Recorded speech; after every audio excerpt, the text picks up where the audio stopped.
Okay, doing some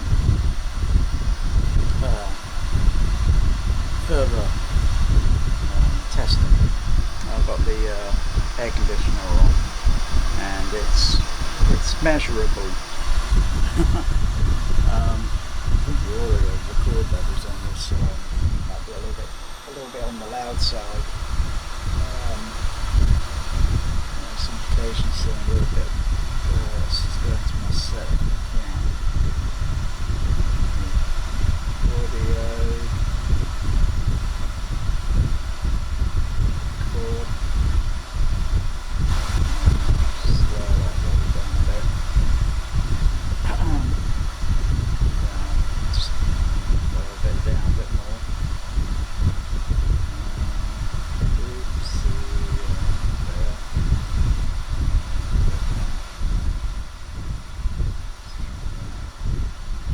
There. Yeah, that's better. Yeah, so I'm doing some more tests. It's very difficult to do it with that. But the microphone's so close to the, so it's gonna, anyway.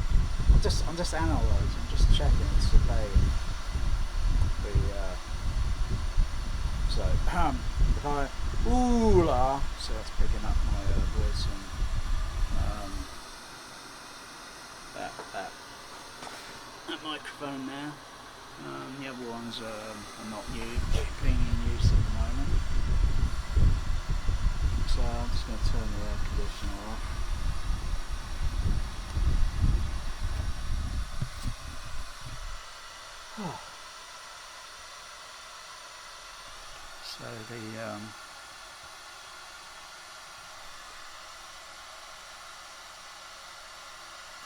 So if I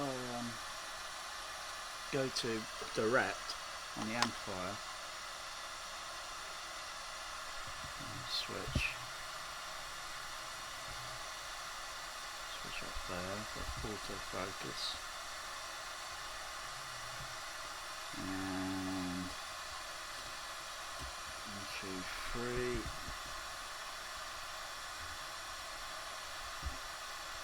Lower that ISO down, there we go, because it's got to be measurable.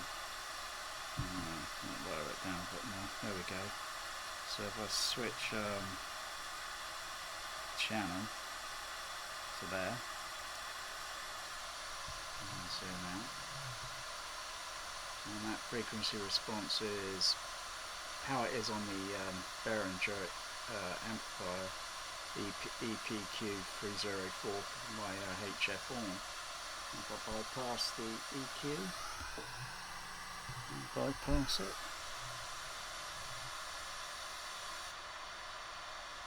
that's for my high frequency boost,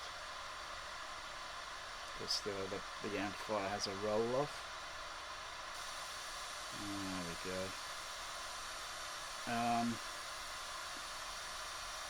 And still, of course, back here, the frequency response is going to be a little bit different, but I can still hear the details. And the thing is, when you start going with EQing it back further with the microphone, you get into all sorts of difficult situation, where eventually the tone when you play the pink noise, say common AV home theatre, AVR home theatre sort of thing, played its pink, user played its pink noise sounding, the it's going to go more like, it's going to be all over the bloody place, and then you're going to be thinking, oh, that sounds great, looks good back here, or on the microphone and all that, but actually it does sound a bit it really sounds out of place. So I think, look at how it is back here sort of thing, and then high frequencies there sort of thing, and our hearing range rolls off, or or it could be many other sort of things with, could be tinnitus, hearing loss, could be getting distraction from something or whatever. You know, so many factors. So just turn the fader up.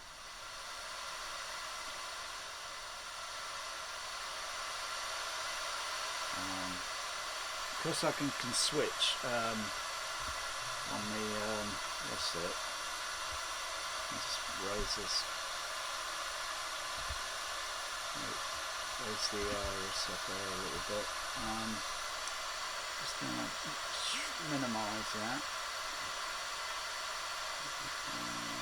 Put that up there. Just put that off. Let's put that off.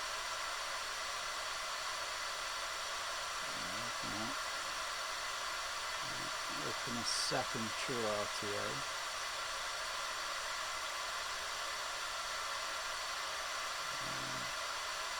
Very difficult doing this with my left hand. I'm not left-handed. Put that there. Bring this one over. Pop it there. Okay. Press go. And it brings up the RTA. I've got to check the rest of the level settings. 0, 110.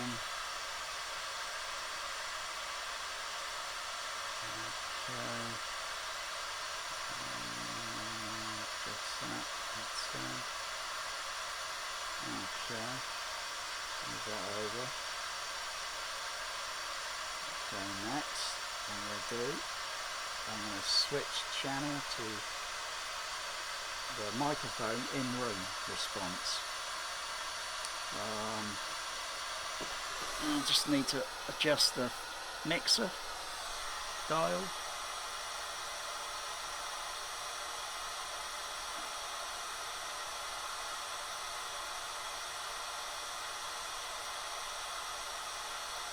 Just adjust the level.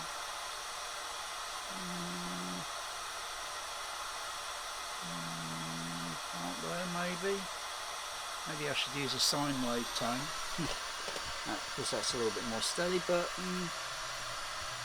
that looks good enough.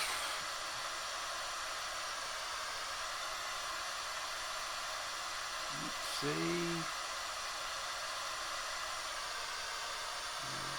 Over.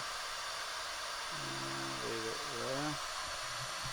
So you see that's the response on the amplifier, how it should be, and that's the quite a bit of an elevated peak there due to the several factors here playing. I'll just fade that down. One is microphone close to the screen, and what happens when you do things, you know, you move something like an object forward and back very fast. It's kind of like taking your hand, just flip that around. It's like taking your hand and making a sound. Of course, that's not transparent. Well, actually, it is transparent. We are all transparent. If you hold it up to bright light, you can see. Anyway, but not acoustically transparent.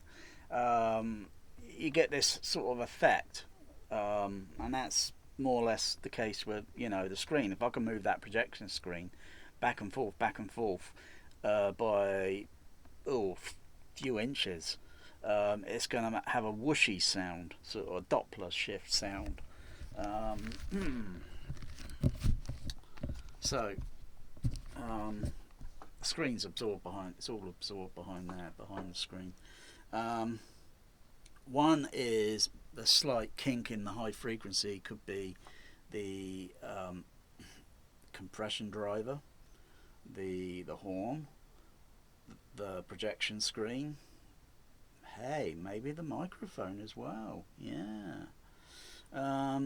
So the very high peak there, I would just dismiss it. You know, I'm just because you ain't gonna hear that. The only two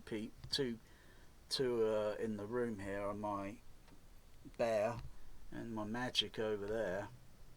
They're the only two that would hear that frequency.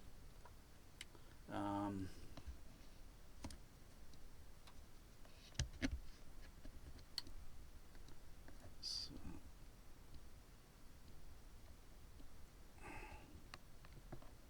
it's just the ISO, iris, and ISO.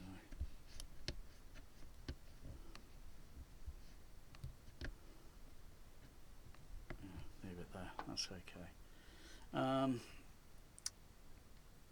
So let's put pink noise back up.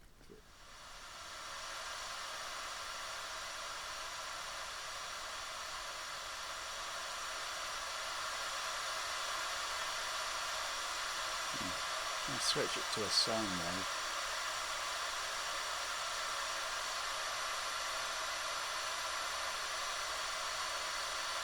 Put a sine wave in.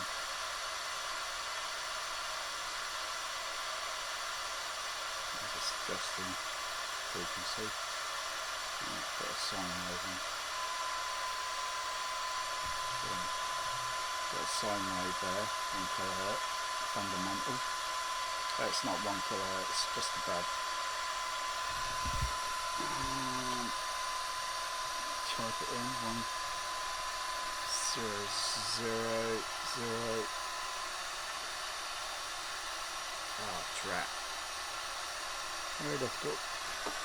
Two things. Choosing 0. Okay. And I can see the fundamental. On the JBL in room response. Just going to turn the level down a bit.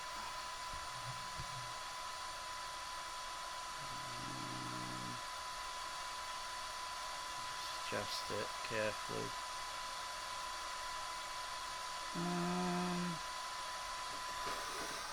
Just a tiny fraction.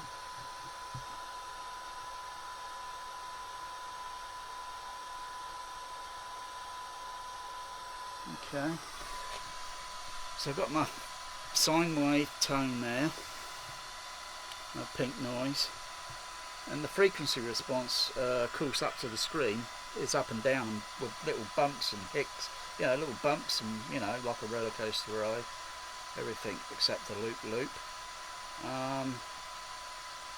So it's a case of like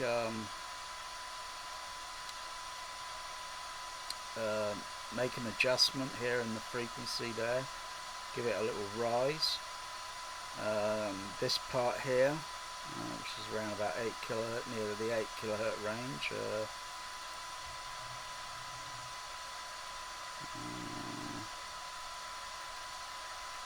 going through 7 and so forth, and up to 8 kHz, and then drops down, give it a boost around there, but that would give little peak rises. Then on here, I'd like to do it if I could do it with like actual filters, with like a passive crossover filter network. So I have DSP crossover network, DSP THX crossover active network, and apply passive with filters that, you know, because when you start, you know,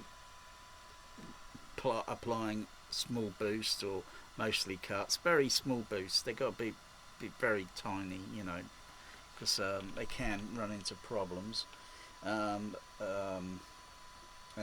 cuts, even EQ cuts, have got to be done to a certain degree. Too much, far too much EQ cut, particularly if you're playing say like pink noise, and you put a very sharp, you get this hollow kind of, ooh, it's a sound you get.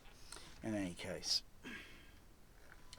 Yeah, there's quite a few things that this THX Cinema can do with the testing that I actually this test with the 1 kHz thing and that has kind of made this one up. Of course, I've got a 50 Hz kind of hum coming in there from the through the sound card or through the computer. It's only a ground thing. It's a simple thing to fix.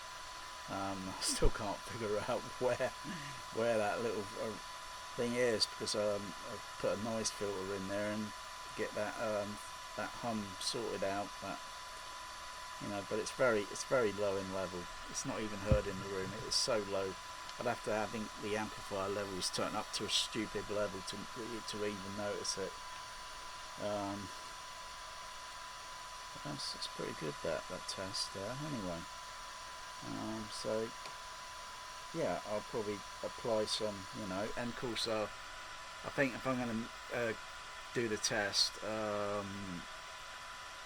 every time you move the microphone, and the microphone positioning has got to be kind of spot on in position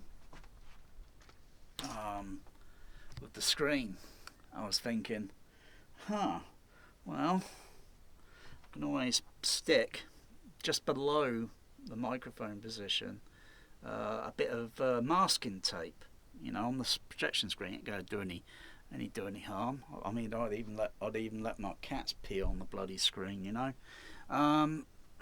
Put a little bit of masking tape there on positions to where the HF one. Put my light up against, so I know the microphone's in position, and then mark it with a bit of masking tape, so then I can move that microphone back more or less to a 99.999% position again. There I've got a centre bar coming down. The microphone's just slightly over to one side, just to clear it.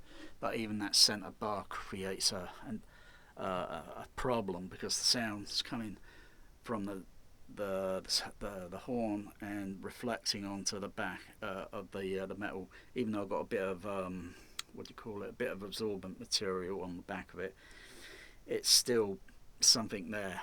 Even if it was a piece of wood or even if it was a soft piece of foam like that, the sound's gonna change the frequency.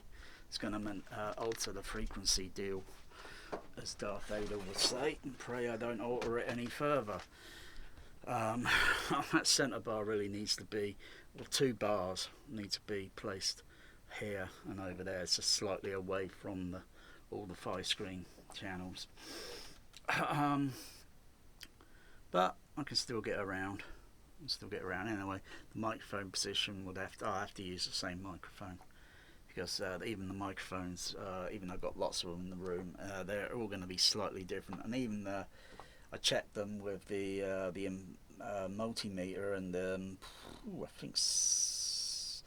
think impedance. The impedance is slightly different on some of them. Yeah, it's all measurable. Ain't it, boys? They're having a cat nap, so